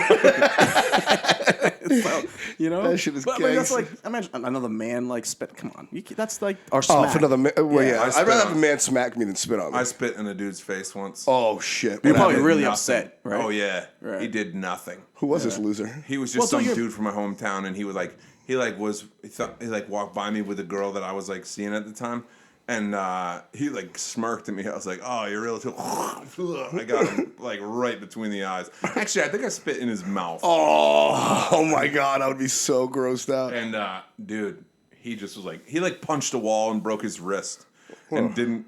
Like, Idiot. I'm like, dude, how are you gonna wipe spit off your face now? You got a cast. That's gonna hurt. How small is Nantucket? How many people are on that? 10,000 people in the winter. It goes to like 90,000 people in the I was summer. going to say, it must put Yeah. balloons up. It's insane. Yeah, dude, I'd love to play. I've been to the chicken box and done the chicken box thing, Yeah. but never performed at the chicken box. That'd Yeah, be dude, awesome. we'll get down there. That'll be fun. We'll have to do it when it gets closer to summer, so we can have fun. So we're not miserable. Yeah, so we're not just sitting there freezing to death.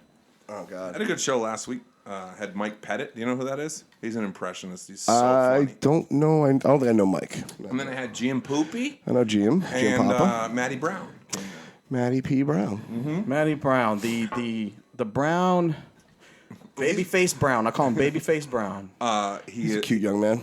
He's innocent. He said that. He, said He that was when I until the midnight rape. Yeah. When I headlined Dick Doherty's one time, and those two guys were like doing the door and opening the show, and they said that I came up and go, "Give it up for these two dorks." Right. when they came on, or when I got on stage, give it up for these two dorks. I was like, "Oh my God, I can't believe I said anything like that." But Right. you know, I'm a ball buster. When you go on the road and when you headline some places, how do you think when it comes to like bringing your own guy or versus like Having a local guy. having a local guy open up for you? Like, what's your take on that? You know, I have a bunch of takes on this. The thing that kills, like when you're ready to middle on the road, that market doesn't exist anymore now because everybody, like the big name people, bring their own person. right? So you're not getting like a weekend in Nashville with Bert Kreischer. He's going to bring somebody. So that has kind of dried up for us to like work our way into a club. Okay. So you're either hosting or you ain't playing there, which is tough to make the money work on the road. The other thing is, for me though, if I'm headlining a room, I usually bring a buddy because I bring somebody who's ready to do that room themselves. And I'm just like, it's the easiest way to introduce. Like I'm bringing Drew Dunn on the road with me next month. But it's not because I think Drew Dunn's an opener. It's because I think he's a headliner at these rooms. And I want, instead of him sending 10 emails and not getting any, just go, boom, here you go. He'll middle. He'll do a half an hour. And they're going to go, yeah, of course you can headline. He's amazing. Right. You know, so Right. that's why if I bring somebody, it's to drop them at the doorstep of the place I've already made That's nice. a connection with. That's cool. I did it with Hoff too, but you know, Hoff's moving to L.A. He's ditching me, so So he's dead to you now. yeah, he's fucking dead. You're dead to me. That's cool. That's cool. Yeah. Because I always ask like comics who are like either headlining that question. You know, what's your take on it? What do they say usually? Well, I've gotten mixed answers. So I've asked like Godfrey like that question. Obviously, he's a monster, like Right. microphone assassin. This dude's like Yeah. probably one of the best comics on earth, in my opinion. Underrated. Yeah, I think he's underappreciated. I don't think he's Yeah. underrated. Yeah, you know. that's a better word. But I know him well, and then he just we talk about this particular subject, and he goes, yeah, he's like he's done it before. He used to do it before, and like what he says is like, dude, I got to make sure if I'm bringing some guy, like he doesn't do it, Right. but he's like, but when he does, he's like, yo, I got to make sure this guy's or this woman is bringing it, because if they don't do well, fucking looks Right. back on me, Right. You know what I mean? So, but I've also have like talked to like other comics. They're like, they do the same approach as you said. They said they want to like help Yeah. them excel to the next level, and it's hard to like for them to do that, if they're like sending a whole bunch of like emails, you gotta like, sometimes it's like the owner or the booker that's just in the back chilling, who just walks in the club and they're like, who's this guy? Right. You know what I mean? Yeah, get him his own weekend. Yeah. I've had bookers now that ask me, like, when I used to work at the door, like, or like, people, they'll be like, who's this guy? Who's this guy? Who's this guy? Because they're like always wanting new, fresh shit. You know, they're always asking like for that new guy. I'll say, oh, he's from Providence, or he's from, you know, and then they will register in their mind, you know? Yeah, it's not like so much like old school protocol like back in the days where you got to work through the clubs now and try to get to the next level. Yeah, you don't even do that now because all the improvs and funny bones are booked out of one spot. They're all booked out of Columbus, Ohio. Columbus, yeah. So there's the major comedy clubs are booked by corporately, so you can host at these things. But sometimes people bring their own show. So let's say I'm going to go host at Orlando Improv or whatever. And then I booked my flight. I've dealt with all my shit. And then they go, oh, actually, Marlon Wayans decided to bring 3 other dudes, so there's no room on the show for you. Sorry. And you're like, well, I just booked all my shit, you know? So I think it's better to work like what I'm doing. I'm just working my way up in rooms that aren't the corporate big name rooms. Other than Zany's. Zany's is a big time thing that I feature there. But I'm playing the rooms that are like mom and pop type places. Because then you can do your hour and you can build your own following and all that other shit. They're not walking past you to meet Marlon or you know what I mean, or fucking Piff the Magic Dragon or whatever. You know, those kind of places have him. And you get better in like those rooms, like rooms that are like, you know. So when you do pop, people are like, where the fuck did this guy come from? Yeah, dude, I've always been here. Right. You know, been here the whole time. Sitting over here with spit on my face. That's called a callback, ladies and gentlemen. It's I guess there's no blueprint to this game. No, there isn't. Yeah, but the blueprint is what you make it. I'm not approaching this thing in a traditional fashion, but my fucking schedule's full. You know what I mean? I'm not. Yeah. I don't kiss ass. I don't never kissed anybody's ring in my entire life, and my schedule's full because when I get to a place, I feel like I'm fun to be around.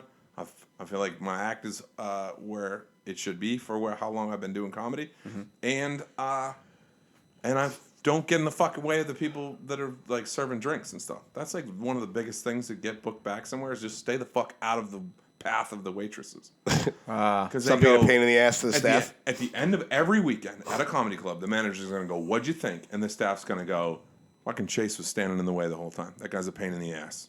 Yeah. They won't even say he was standing in the way. They'll say he was a pain in the ass. Yeah. People like forget to tip the waitress. They go, "I'll get you next time I'm in town." There ain't a next time you're in town. Yeah. There's so many small things you can do to increase your chances. Because once you've got to a club, that's half the battle.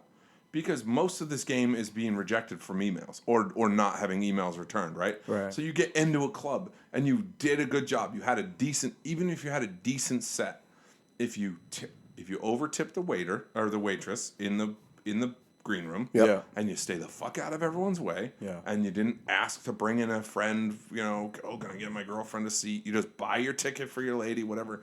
Even if you go backwards financially, you do those small things. They go like, "Yeah, put him on another show. He did fine. He's funny enough." There was never a problem. That's the thing. If there's no problems, like, he'll take it. Right. He'll do it. Yeah. That guy can do the job. Yeah, I didn't hear one fucking negative word about him. Right. It's like there was no problems when he was on the show. Exactly. Have him on again. Have him on every week. It's no problem. Yeah. Yeah, I've been fortunate to kind of like have some like cool conversations with like, some owners and like, some bookers and stuff. And they would say like, I would ask them questions. See, I'm a type of person. I'm not afraid to ask questions to anyone, whether you're owner of the club or where you're all the way down to a staff member. Yeah. So if I want to know something, I'm going to ask questions. Some guys, they're probably a little more reluctant because they don't want to bother them or whatever. Yeah, and everyone's afraid to look like they don't know everything. I don't know shit. True. True, yeah, that's true. And I would say, unfortunately, there's been times where like Tobin has been asking me, "Oh, how's this guy? How do you do?" Because he's not familiar with like the he'll how does this guy do? And I'll give my opinion. It's not like my opinion fucking, he's not going to go, "Oh, Chase said this guy was great." So right. Someone book so-and-so. He's probably just gauging. Just one piece of information for him. Right. You just want to be the favorite. Like when I go into Laugh, or if I go into Zany's, or I go into Improv, or wherever, when I walk in the door, people go, "You're here this weekend? Oh, shit. We're going to have fun." Yeah. Because if the staff does that, you'll be booked until the end of time. Maybe you're not headlining there ever, but When you call, they'll return your call. Yeah, and also the big thing too, that a lot of it is too, if they also want to just book guys where they know there's not going to be like a issue. Right. Just come in, do the job, and represent the club well, and it's really that simple. It's really not. There's not like really math that goes into it. No, once you're in the club, if you don't go back, you did something wrong. Ah, okay. Or maybe the numbers aren't right. Maybe that could be too. I've seen that case. I mean, at our level, if you're if you're like a host or a middle, okay. If you don't get like at least another date, if you never get another date again, you weren't the right fit. Yeah. You know what I mean? Yeah. As long as you do all those little things right, you're just increasing your chances of getting them to respond. I had a week at a club, and I fucking murdered for 5 days straight. I had some of the best sets of my life. That dude, I cannot get an email back from this dude. He just maybe wasn't digging my shit, or maybe I shouldn't have fingered the right. His girlfriend. I don't know. No, whatever it is, they just go. He spit in his face. He's not one of us. Or he's probably just fucking he's on a day where he just runs through his emails. He sees your email. He's like, oh shit, I haven't got back to this guy. Yeah. So be the dude who doesn't shoot yourself in the foot. Basically, is the moral of that story. It's the gems from BGlow. Yeah, that's good. You want to get into some? Yeah, you want to do some news? Do a little news and get out of here. Yes. Bang it out real quick. Yeah, we have to make this podcast worthwhile for him because he drove a long way. I know. I don't want you to. It was already worthwhile when I. Oh. So we every week we just do a little news to check in on what's going on in the world, and I try and keep Chase apprised of what's going on in the world because God knows he doesn't read the paper. Okay. I don't read. And we react. It's a lot of emotion, not a lot of research. Hey, how would you be fucking? You've been spitting on. Fucking, Yeah, I'd be fucked up emotionally too if I was spitting on my mother. It's because they beat him over the head with a rolled up newspaper. Exactly. So he got so much spit in his eye he can't see straight. Ain't no Lord, here. He had to wipe loogies off his face with the funny section, the comic section of the news. Ink smeared all over his face. The funny papers. And she always used to get it right at the same spot. Right in your mouth. Yeah. Mom. Jeez. Is that Paul Malls? Is that Paul Malls. Is that Indian curry? Oh God. You'll like this one, Chase. This is about animals. United Airlines has forced emotional support peacock to give up its seat. A woman at Newark Liberty National Airport recently brought a peacock on to join her on the plane on a United Airlines flight, according to a travel blog. The passenger then claimed that she bought an extra ticket for the seat for her emotional support bird. But United Airlines denied it entry to the plane. On January 19th, Delta made similar headlines when they announced that update to their service for support animals, saying that there have been numerous animal-related incidents, such as urinating, aggression, and biting, and these incidents have increased by 84% since 2016. With the new recent policy update, United and other airlines must follow suit by enforcing stricter regulations of their own, is what United is saying. So basically, United is now not letting support birds on planes. Good. What I didn't know by reading this article is that I knew it was like a thing, this emotional support dog. Mm-hmm. Like, 'cause I remember back when I was once engaged back in 2000 and whatever the fuck, 11 or 12. Yeah. Yep. And we had a dog at the time, and like one of the gifts I gave my girlfriend was I found a crooked doctor who'd write me a letter to get the dog to be registered as an emotional support animal, so she could take the fucking thing everywhere we went. Right. But apparently now you can do that. Now like every state has this has like a thing you can just register on the internet. So like you can just get your dog on basically any flight now. Really? Yeah, like you just call it an emotional support dog. What about my emotional support snapping turtle? But see, but apparently they bring it. But a fucking peacock? You know how big that's that called thing is? Abusing the privilege. It's called fucking entitled bitch was like, if I can bring a dog, I can bring a fucking peacock. But how did that even get like they weren't letting peacocks on the plane until this woman's bird freaked out. She blew it for peacocks. She ruined it for peacock Like, how the lovers. fuck? Do you know how big a peacock is? Have you guys seen a peacock? One unruly peacock, and it ruins it for everybody. I mean, the fan of feathers in the back of that thing is like the size of a fucking one of those Asian wall shade thing. Yeah. Like one cock will ruin the fucking room. Yeah. One peacock will ruin the room. The thing is, people worry about having a kid kick in their seat. Imagine a fucking bird just pecking the piss out of the back of your head. What? so loud. I don't like. So what the question is here, Randy, is what basically? Are we? She feels like she's suing the company because they did not protect her special needs, and she also suing them because she paid for the seat for the bird, and they said no, we're not giving you. You're on United, you fucking bitch. You broke bitch. You got money for peacocks? Why don't you fly Virgin America, you fucking broke bitch? I wonder how much a peacock. Where do you get a fucking peacock? Yeah, I can't. I got to travel coach now because I spent all my money on peacocks. You asshole. What I love is I hope she bought a middle seat for the peacock too, so someone's sitting next to the peacock. No, I want the peacock to be sitting there in the seat, judging the people walking down the aisle. In the aisle this seat? motherfucker, this fat fuck's gonna sit next to me. You know what? I'll take this a step further. Okay, I think there's a certain level of like instability mentally with some people where you have to think, where you thinking that it's okay to bring a wild exotic bird on a fucking commercial plane. Right. The selfishness the of that. The selfishness of that is pretty fucked up. How much support is a bird? How much emotional support Can the bird give you? Yeah. Peacocks are known for being all about themselves and showing off. Is that the kind of person is that the kind of emotional support you need if you're insecure and then as soon as someone cool walks by, the thing goes foof and fluffs all up and tries to look sexy and still no one's paying attention to you? I know. You actually have a fucking peacock. You're like, actually peacocking and you can't even. Yeah, you're like, I'm insecure about myself. I don't really, like I feel like nobody pays attention to me. I have anxiety, and then so you bring a peacock, and you're like, no one's looking at you, bitch. If you have a peacock with you, it's like you're like, oh, I want to have a conversation. It's like, just show us the fucking peacock. Nobody cares about it. You want to see your pet peacock? Yeah. Bust that peacock out, or shut up, lady. That's a good point. Yeah, fucking people. So that chick is she's wilding out. I feel like only a woman would have the stones to bring a bird on a plane too. A guy would be like, all right, I know the bird's a little bit too much to ask. Someone is fucking this woman, okay, which is a problem. Someone out there, someone's letting her get away with this nonsense. Yeah. And a guy goes, "You want to do what? You want to bring a bird on the plane? You want to bring what on the plane as emotional support? Oh, I'm not. No. Oh, okay. You know what? You go ahead with the bird.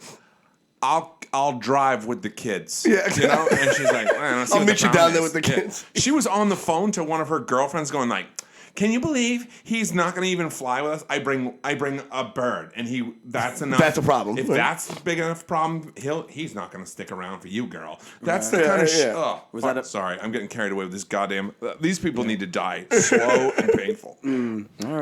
All right, we got a next one for you. This will hit home for you, Chase. And I have a question. That was for Brian. Oh, sorry. Did I take over the question? No. No. This one's race based. Oh yay. Boone, North Carolina. So you know it's going to be juicy. Because anything happening in a town named Boone, in North Carolina.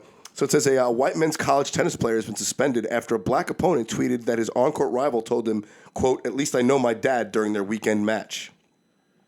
Appalachian State University in North Carolina issued a statement Monday saying Spencer Brown, who's white, was suspended indefinitely after Sunday's match at North Carolina A&T State University, a historically black college. Appalachian State apologized in its statement, calling the conduct derogatory and offensive. John Wilson, the black player who was also A&T's senior class president, said Brown made other offensive statements during Sunday's NCAA Division I match. So what do you think, man? So like he obviously said that while they were trash talking on the court, that at least he knows his dad. Right. Obviously, without question, that's racially motivated. I mean, I think we could all agree that's pretty fucking obvious. Yeah. Saying something like that. But do you my question is about trash talk. Like, when is trash talking too much? Like, can you go too far when you're on the court? No. That's what I was going to say. That's what I was going to say. Like, let Chase go because I stomped all over his peacock question. So, but I have some thoughts on this. No, trust me. I wanted you. He doesn't fuck with animals. I wanted you to handle the cock question. Yeah, handle the cock like a champ. Yeah. This is the thing, right? So the kid, he shouldn't have said it. You know what I'm saying?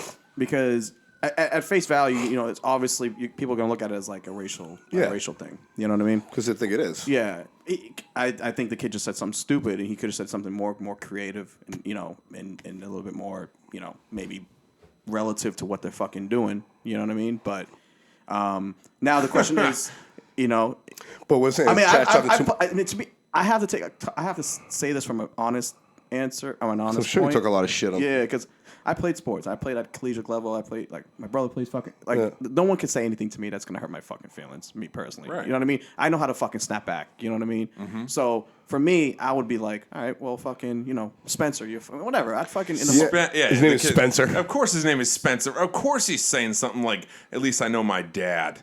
Yeah. But he's at Appalachian State University. I know. His dad's probably a fucking like Uncle Tickle moonshiner, or like a coal miner or something like that. I'm sure. Yeah. Just wanted to name their son Spencer so he can rise up out of the ashes of that shit. Out of the coal town. Yeah. I probably would have been like, dude, do you But is there anything you could say it's too much during like that's too far during trash talk like in a game? No, like, like I think. I mean, like would you stop and fight a guy if he said that to you in a basketball game? no. Is it something that get you to stop and like smack a guy, like if you're hooping or whatever? No, I would drop 30. I would drop spitting in your face. It's the spit. It's definitely the spit. Definitely. I mean, I would drop probably 35, 40 points and go back at him and be like, yeah, if you knew my father, you wouldn't know him too either. You see, that's the thing. I feel like trash talk. Like you should be able to say whatever if you want to go that far, go ahead. But know that the guy's gonna drop points and know that if he wants to hit you, he's gonna fucking hit you. And eventually, you're gonna see that guy at a dinner or in the tunnel. Or something like that, like let's say they both go on to be Pete Sampras and fucking Roger Federer, and they got to be on a plane together, and you got to look over, and you got to fucking look past the peacock, and you go, remember when you said I don't know my dad, you fucking asshole. You fucking asshole. You have to look at that guy for the rest of your life and go, that fucking guy has zero respect. Yeah, right. Like. There's some shit talkers in the world that are Garnett. that are great at it. Kevin Garnett's probably the top. Jordan, of fucking world renowned apparently for. But he ain't winning you any friends, and when shit talk ain't coming to your funeral to say goodbye to you. That's a good point. So what you're saying is you should always be a have fucking human being. Yeah, you should always have a certain level of dignity, like for people. A little bit of class. A little bit of class. A little bit. So you should. Like you think like when I think of like class and the model for class, like the person that really sticks out to me, and I'm sure people have different people that they think too, like Denzel. Yeah, right. You're a big Denzel fan. The Denzel, because I feel like, he's very smart and he has a lot to say, but he says things. He has a lot of a class that people don't have, especially entertainers now with a lot of entertainers. I feel like they don't have. You know what I mean? Like, I don't know if it's a generational thing or if it's like because where he came from or whatever. I just feel like there's entertainers now. I don't know. They'll just do anything to get fucking famous now, and it doesn't matter. They'll shit on anybody. That's what I'm doing here. That's why I'm here. Yeah. Well, I'm not nobody, so you're not gonna get anywhere with this. Oh shit! Delete this. I am somebody. But I don't know. I guess I don't know. I say it's all fair game as long as you don't drop the N word or playing against a homosexual. Drop that F word, and I feel like you save the top tier, the top tier insults to leave those alone. And this is even the F word too, huh? Oh no! Just say call so fuck you, go fuck yourself. That's common shit. Fag. He means fag, dude. Fag. Fag. Gee. Oh. I feel like those things are just keep those on the shelf. You don't need those, and a little. At least I don't know my dad is. It is kind of fucking funny. That's an old zinger. Yeah, it's an old it's like a little I don't know. It's two tennis guys fucking talking shit to each other. They can eat a racket for all a wooden one. That racket. Rich black tennis player is as much as assholes the rich white players play. Yeah. Yeah, I don't think Arthur Ashe would have been who he was if he fucking allowed that to bother him. Yeah. Oh, he was busy waxing ass. With that tennis racket. Yeah. Putting up fucking W's on people. All right, I guess. But you guys think about it. If you guys listeners out there, let us know what you think. rspodcast@gmail.com. Let us know what you think about those two topics if you want to share in. Let us know what's up. Do we have any emails? Going on? I didn't check for this week. We can do it next week. We got a guest on this one. Oh, we do. Okay, that's right. I don't want to take it. And obviously, we don't. I guess we have to talk about it, right? The Pats lost the Super Bowl. Yeah. That's the last news story. It's on TV. Scumbags up climbing the light towers and all that stuff. Have you ever played in Philly? Yes, I have. What do you think about Philly? Like this. I didn't play sports in Philly. That's all they have to live for. That place sucks. Jeez, look at that. Just caved down like that. Wow. Yeah. It's a tough look. I grew up a Jets fan. Like, so obviously my team is never even in the playoffs. It's fucking pointless. But but it's like I know Pats fans are bummed. It's like it sucks that Brady wouldn't have set another record, Right? And Belichick would have set another record. Yeah, we're spoiled rotten. But it's like, all right, how many fucking records do you need? It's good for sports for cities like Philadelphia to win. I like any blue collar city that like they will hang like all those guys that went home and got laid last night because of it. You'll see a baby boom in Bucks County or whatever. Yeah. Just based on people being absolutely. Like Look, the guys that proposed to his wife right there. In Philadelphia, they rise and fall on the city. That's the thing. They love their sports, so they're like much like Boston, not dissimilar to Boston. They have their worth tied up in this shit, right. Just like Boston. Yeah, and so they're like, give them that. Give them that. Yeah. I was upset, but I wasn't as upset I really wasn't because I'm like, we won 5. I wasn't upset as when we lost to the Giants. Right. I was fucking devastated by that. But the first loss to the Giants I was even bummed out about that because that was even bigger for me just for watching history's sake. I was like, oh shit, I want to see a team go 19. I'm like, fuck, that will never happen again. The Pats tend to fall a little flat in Super Bowls, and they just have been good enough to play 60 minutes where the other team would play 55. And last night the Eagles played 60 minutes, and the Pats played 60 minutes. But our defense is always been Belichick gets his fucking reputation as this defensive genius, and so is Matt Patricia. And our defense sucks. This season, sucks ass. Mm-hmm. Well, that's the other thing too. Every time the expectation is high for the Patriots is when they seem to underdeliver. Yeah. Like, they're going to go back to back for sure. And it's like they will open up the season with 4 games where they're giving up an average of 35 points. Yeah. It's like they're not going any fucking where doing that. I didn't even think they're going to make the playoffs. After watching those first few games. Yeah, because they were giving, like I said, up 33 points a game, which was fucking unheard of until that point. They need to change some things, and they need to invest some money in the secondary. But nonetheless. Obviously, Tom Brady is the best at that position of all time. I think it's unequivocal at this point. Yeah. Bill Belichick is probably the best coach in any of the major sports ever, period. I mean, because he did all this post-free agency, post-fucking, concussion syndrome, post-everything, post-social media. Yeah. I mean, he's building this whole thing, and kept it going, in a time when, when coaches are losing their jobs left and right. We won't see this again, I don't think. No, for this long, no. Yeah, I don't think so. The question is, you wonder how much Patriot Nation is going to overreact to the fucking one Super Bowl loss. They're going to get rid of everyone. I know. Well, I think I just saw I just saw a ticker. Gronkowski is like considering retirement. Well, he should. He's made out of glass. I every time he catches the ball, I go out for the season. Yeah, literally every time, just as it annoys everyone at my house. That hit he took. Oh, he took a blast to the head. Yeah, he just kept repeating the word "wow" for 2 hours. That's true. Yeah. He should quit. Really? He's had broken legs, broken back, broken arm. He's a fragile guy. Yeah, he doesn't need to play anymore. Well, they fuck him up. Like he's a big guy. They go low. You have to kill him to take him down. Yeah, you have to kill him to take him down. Right. He should retire if he's not a total idiot, which I think he is. Thankfully he is. He should retire. And everyone's going to be calling for their heads. It's the same. It's like, just we'll be in the playoffs again next year. Yeah, exactly. Yeah. Tom Brady's getting too old. Speaking of which, fucking 505 yards, 3 touchdowns. He had a brilliant game. He just came up short. That defense is just better. He just and he's doing it injured and all this shit. Tom. We'll just, like I said, we'll just never see this again. So if we get 2 more seasons out of him, hell yeah. Just because, selfishly for us. Mm-hmm. But if he sucks 4 games into the season next year, 5 games in, fucking God knows, he'll be gone. He'll be out of there like shit through a goose, shit through a peacock on a plane, or spit on a face, or spit on Chase's face. I'll spit in a peacock's face right now. But Brian Glowacki. Brian Glowacki, everyone. What do you got coming up, Brian? I don't know when this is coming out, so it'll come out tomorrow. I'll post it tomorrow, all right, brother. Perfect. Well, I am at East Providence Comedy Connection with April Macy all weekend this weekend. All right, April Macy's Providence. Hardcore show on Friday at 10:30 down there, and then next weekend I'm going to Florida. I'll be at the Palm Beach Improv. The 21st or whatever that weekend is with Preacher Lawson from America's Got Talent. There you go. And then, check the website, BGlowComedy.com. I'm all over the place. BGlowComedy.com. My man. Thanks, brother. Brian, thanks for doing this. Guys. Chase, you got anything?